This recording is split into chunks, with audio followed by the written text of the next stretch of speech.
कर भी हो रही है। लेकिन क्या किसी ने कल्पना की इस देश में जब जनरल मुशर्रफ आए थे, उस वक्त सबसे तीखा सवाल किसने किया था? आप हैरत में आ जाएंगे।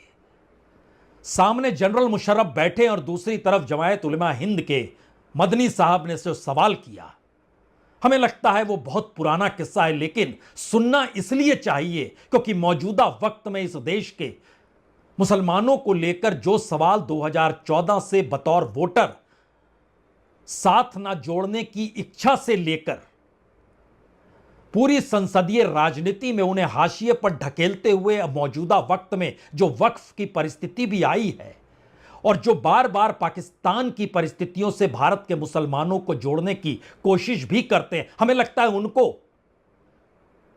यह 20 बरस पुराना किस्सा जरूर है, लेकिन हकीकत है ये सवाल मुशर्रफ से हो रहा है। और कौन कह रहा है, सुनिए जरा, इसको गौर से सुनिए। पाकिस्तान की जितनी टोटल पॉपुलेशन है उससे ज्यादा पॉपुलेशन में इंडियन मुस्लिम्स यहाँ रहते हैं। जी हाँ, आपको मालूम होना चाहिए। हाँ मुझे मालूम है जी। जब आपको ये मालूम है तो इंडियन मुस्लिम्स अपनी प्रॉब्लम्स को सोल्व करने की और सोल्व करवाने की ताकत रखता है। आपके नसीहत की जरूरत नहीं।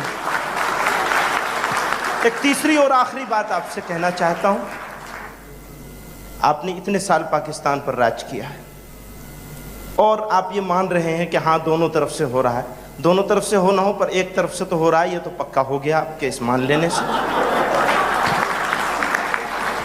आप सब काम करिए।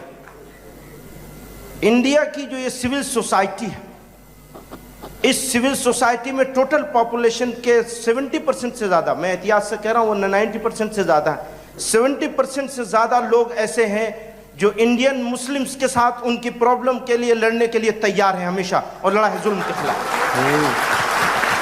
आप अपने किसी रिमार्क से प्लीज, चाहे यहां करें और चाहे पाकिस्तान में रह करके करें, इंडियन मुस्लिम्स को एलिनिएट करने की कोशिश ना करें प्लीज। Thank you. हमें तो याद नहीं है, हो सकता है आपको भी याद ना हो। इस तरीके के भारत के मुसलमानों को लेकर तीखे सवाल कांग्रेस के किसी नेता ने उस वक्त मुशर्रफ से किए हों, लेकिन उस वक्त कांग्रेस की सरकार नहीं थी, उस वक्त तो बीजेपी की सरकार थी। बीजेपी के किसी नेता ने किए हों, भारत के मुसलमानों का जिक्र करते हुए पाकिस्तान जिस तर्ज पर जो चीजें खेलता और करता है उसको लेकर कोई सवाल उस वक्त किसी राजनेता ने नहीं किए थे। दरअसल यह देश के भीतर के लोकतंत्र की परिस्थितियां